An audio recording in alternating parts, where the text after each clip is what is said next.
예수 그리스도는 삼중직을 가지신 분이세요.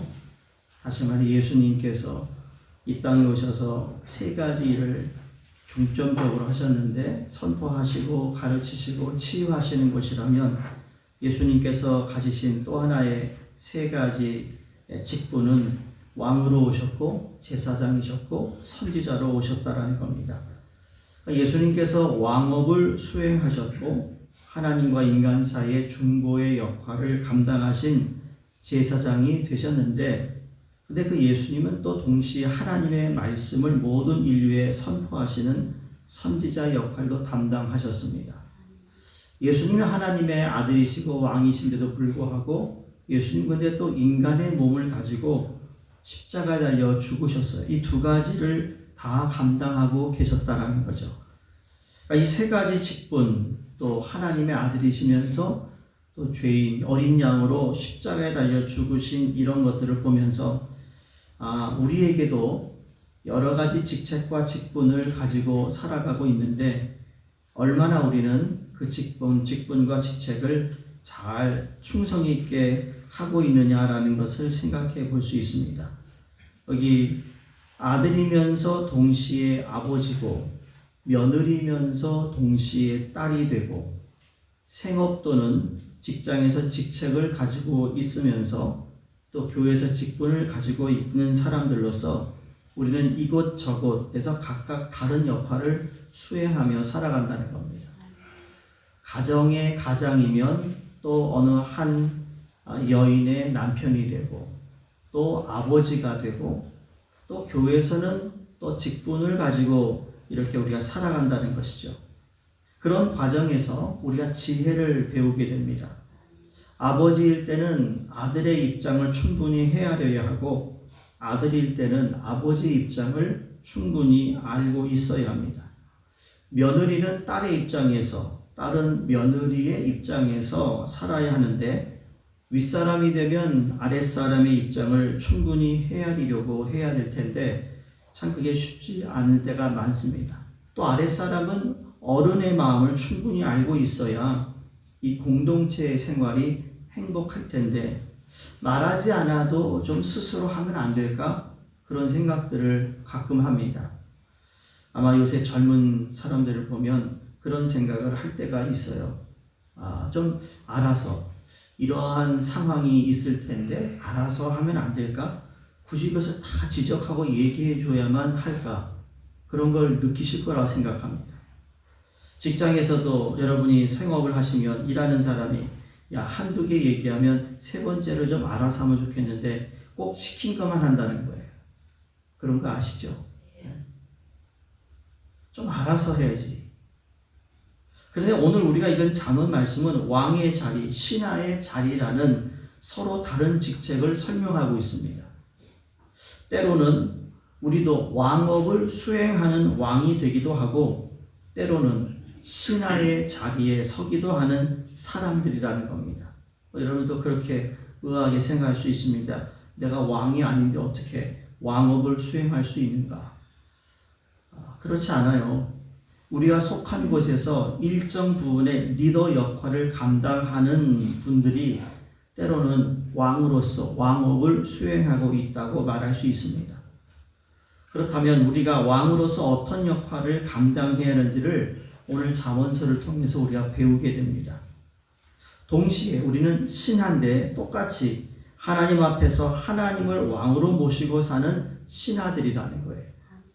신하로서 하나님 앞에 어떻게 살아가야 하는지를 배워야 사랑받는 신하가 될 수 있습니다. 훈련반 할 때 누구를 따라간다는 것은 리더가 있기 때문에 따라간다고 그랬어요. 따라갈 수 있는 리더가 있어서 팔로워가 되는 거고 리더는 나를 따라오는 사람이 있기 때문에 리더가 된다고 그랬어요. 교회도 마찬가지예요. 모든 관계가 그래요. 내 수하에 있는 사람은 내가 맡은 직책 때문에 사람들이 내 밑에서 일을 하는 것이겠죠. 그러나 또한 나는 또한 누군가로부터 배움을 받아야 하는 또 겸손한 자세로 살아가야 된다는 거예요. 오늘 잠언 1절을 보시면 이것이 솔로몬의 잠언이요 유다왕 히스기야의 신하들이 편집한 것이라 라고 시작합니다. 자, 솔로몬 시대와 히스기야 시대는 약 250년 이상의 시간의 차이가 있습니다. 솔로몬 사후에 그의 아름답고 위대한 말이 회중들에게 회자되기 시작합니다. 그래서 이 말이 250년 이상 사람들의 입을 통해 구전되었어요.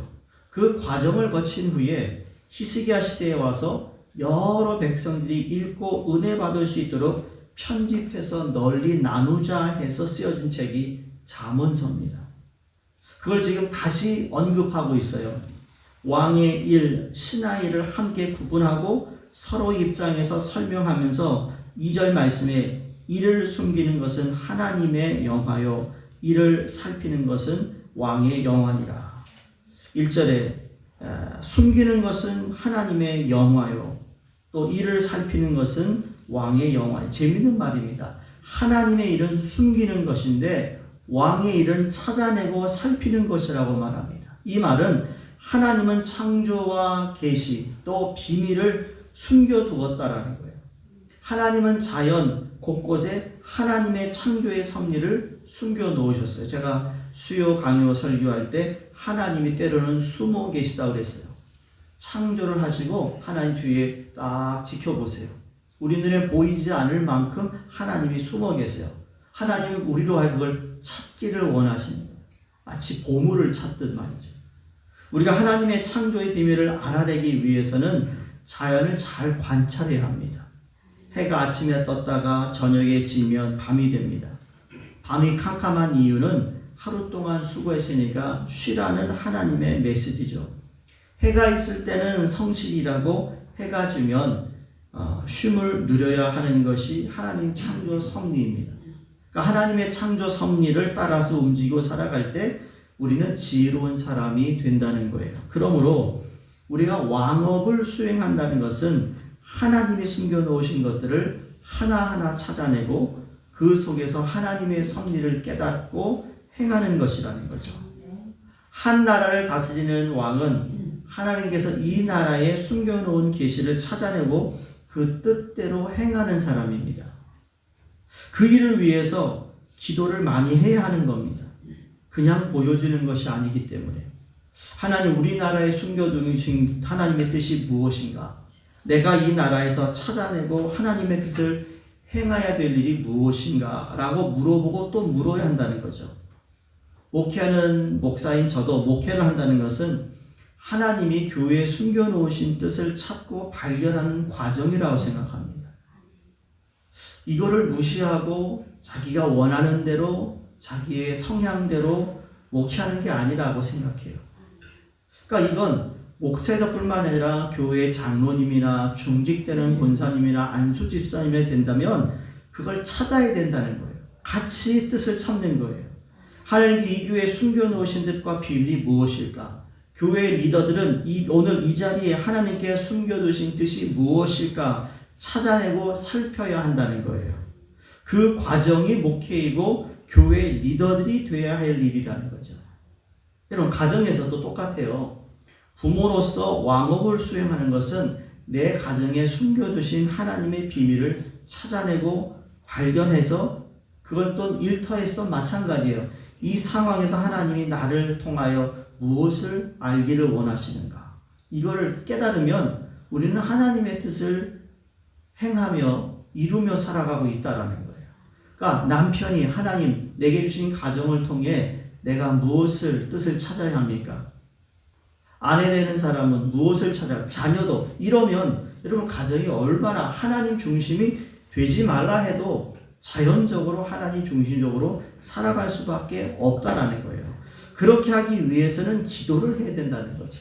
우리가 기도하지 않고서는 하나님이 숨겨두신 비밀을 찾아낼 재간이 없습니다. 우리가 매일 엎드려 기도하는 것은 여러분 왕의 일을 하는 것이라서 우리는 왕의 일을 수행하고 있다라고 말씀드리는 거예요. 나 여잔데요. 왕이라니까요. 왕으로 리더로 부르신 하나님의 뜻이 있다라는 것. 우리는 하나님이 맡겨주신 삶의 현장에서 하나님이 숨겨두신 것을 찾고 살피고 발견하고 실천하는 궁극적인 왕업을 수행하는 자들입니다. 부디 하나님 마음에 합한 왕들이 되시기를 주 이름으로 축원합니다. 또한 왕은 어떤 일을 하는가 21절에 보니까 여기서 이런 말이 나와서 누군가가 하나님의 마음을 시원케 하는 사람이라는 그런 말이 이 말씀에서 나왔다라는 것을 깨닫습니다. 함께 다시 읽습니다. 시작. 내 원수가 배고파하거든 음식을 먹이고 목말라거든 물을 마시게 하라. 왕은 베푸는 자예요. 누구에게까지 베푸죠 오늘? 원수에게까지 음식을 먹이고 물을 마시게 하라 그럽니다. 자, 주는 자가 복되다라고 하신 주님의 말씀처럼 나누고 베푸는 자가 왕입니다. 백성들은 왕의 은총과 은혜를 받는 자들이지만 왕은 백성들에게 은혜를 베푸는 자리에 있는 사람입니다. 우리가 왕업을 수행한다는 의미는 우리 주변에 헐벗은 자들, 나의 마음이 맞지 않고 뜻이 맞지 않은 자들에게까지 나누고 살피는 일을 해야 한다는 것이죠. 한 나라를 다스리는 왕이 자기 마음에 드는 자들만 보살핀다면 그 사람은 옹졸한 왕입니다. 마음이 넓은 왕은 원수로 할지라도 물을 마시게 한다는 겁니다. 그러므로 우리가 왕업을 수행할 때 주변에 도움이 필요한 자들을 살펴볼 수 있기를 주 이름으로 부탁드립니다. 자기의 왕에 해야 할 어떤 책임이라면 그러면 왕인 동시에 우리는 신하라고 했어요. 이제 신하로서 어떤 일을 해야 되는가 6절과 7절 말씀을 봅니다. 함께 읽습니다.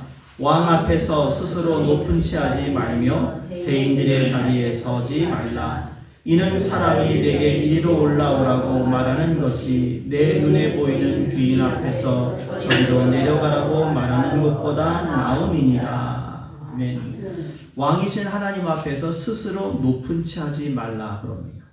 즉 교만하지 말라라는 말씀이죠. 교만하지 않고 하나님 앞에서 자기를 낮추는 것이 신하가 해야 될 일입니다. 왕일 때는 기분이 좋았는데 신하라니까 기분이 안 좋아요. 우린 왕인 동시에 신하라고요. 왕인 동시에 하나님 앞에서 신하 백성들이에요. 저 영어로 once, 그렇죠? 한때 내가 딸이었는데 어머니가 됐어요. 한때 내가 며느리였는데 시어머니가 됐어요. 그렇죠? 그러니까 며느리였을 때 시어머니의 마음, 시어머니가 되어서 며느리의 마음을 그 동시에 헤아릴 수 있는 지혜가 있다면 얼마나 그 가정이 화목하겠어요. 네? 그 시어머니와 며느리의 사이는 우리 한국 내려오는 참 안 좋은 얘기가 더 많잖아요. 이런 것들을 우리 기독교인들은 좀 뛰어넘을 수 있는 그러한 신앙과 지혜가 필요하다고 생각합니다.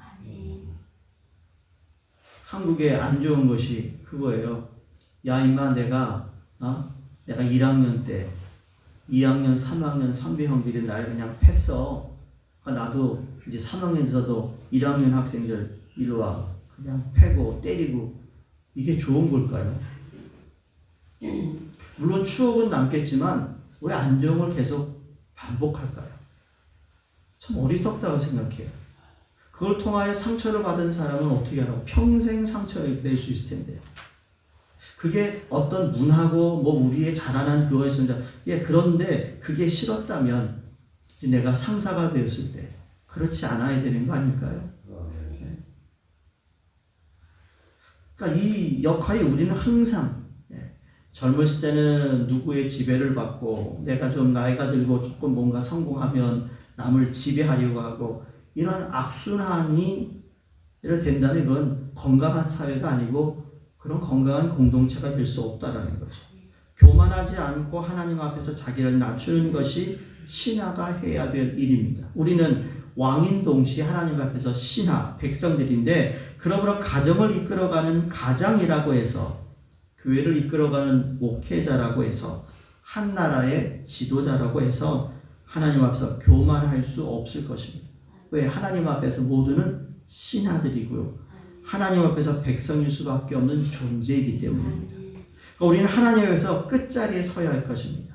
겸손한 자리에 서면 하나님께서 우리를 높은 데로 인도해 주실 것을 믿습니다. 근데 스스로 높은 자리에 서면 하나님 우리를 말석으로 보낼 것입니다. 그때 그 부끄러움을 어떻게 감당할 수 있겠는가? 그러므로 잠언 기자는 우리에게 신하된 자로서 겸손한 자리에 서라고 권면합니다. 또한 신하는 충성된 사람이라고 오늘 13절에 말씀합니다. 함께 읽겠습니다. 시작. 충성된 자는 그를 보낸 이에게 마치 추수하는 날에 얼음 냉수 같아서 능히 그 주인의 마음을 시원하게 하느니라. 아멘. 자, 주인 되신 하나님, 왕 되신 하나님의 마음을 시원하게 하는 신하가 되기 위해서는 충성이 필요하다. 충성은 처음과 끝이 동일하다는 뜻입니다. 한결같은 마음을 품었다면 열정으로 살아가야 되는데 열정적인 마음을 품었으면 그 마음이 삶을 마치는 그날까지 이어져야 한다는 것이죠. 냄비에서 물이 끓다가 불을 끄면 식어버리는 자들처럼 살아가는 것이 아니라 끝까지 충성을 유지할 때 이게 뭐라고요? 얼음 냉수 같아서 주인의 마음을 시원하게 한다. 우리 하나님 마음을 시원하게 해 드리는 저희가 되기를 바랍니다. 여러분의 자녀가 알아서 해가지고 야 너만 보면 내 마음이 시원하다. 예? 여러분 생업에서 일하는 사람이 알아서 척척하면 이야 참 내 이 가게 너한테 주고 싶을 정도로 그렇게 시원하게 하면 얼마나 좋겠어요. 우리 교회 오면 야 정말 누구 권사님 때문에 장로님 때문에 집사님 때문에 정말 내 마음이 여름에 차가운 냉수한 걸 마시는 것처럼 너무 시원하다. 화가 내가지고 누구를 그냥 한번 쫑크를 주고 그 사람 좀 비난하는데 고소하다 그래가지고 시원한 게 아니고요. 그런 시원함 말고 우리 주님 안에서 주님이 야 네가 나를 위해서 충성하는 것이 너무 시원하다. 그러므로 하나님 앞에서 일관된 충성을 가지고 하나님의 충성된 사자가 된다면 하나님의 마음을 시원하게 하는 훌륭한 신하가 될 수 있으리라 믿습니다. 우린 왕인 동시에 또 신하라는 이 두 가지 직책을 우리에게 주셨다라는 거. 내가 연세가 많은 분들은 적은 사람들을 향하여 내가 그럴 때 이런 마음이었는데 그 사람들을 이해하고 조금 더 배려할 수 있는 마음. 또 우리 교회 젊은 분들은 어르신들의 생각이 어떠할까? 불편해하는 건 없을까? 이런 것들을 서로가 서로를 돌아보고 또 헤아릴 수 있는 은혜가 있는 저희가 되기를 주 이름으로 축원드립니다. 사랑의 하나님, 오늘 하루를 왕으로 살아가면서 하나님의 비밀을 발견하고 주변을 섬기게 하여 주시옵소서. 동시에 신하로 살아가면서 교만하지 않고 충성을 다하도록 도와주시옵소서. 그래서 왕과 신하의 역할을 동시에 잘 감당하여 하나님의 사랑과 칭찬을 받는 백성이 되게 하셔서 우리 하나님의 마음을 시원하게 드리는 저희의 삶이 되도록 오늘도 인도하여 주시옵소서. 주님, 또 성전 30년 넘게 우리가 드리던 예배당에 또 카페트를 교체하는 일정 가운데 함께 하시고 좋은 날씨 주시고 일하는 분들에게 은혜가 있게 하여 주시옵시고 우리가 새벽재단에 불편이 있다 할지라도 더 좋은 곳을 위해 하나님 인내하며 기도하며 정말 주님이 기뻐하시는 우리의 교회와 또 본당을 통해 하나님 영광 받아 주시옵소서. 감사드리며 예수님 이름으로 기도드리옵나이다. 아멘. 우리 함께 기도합니다.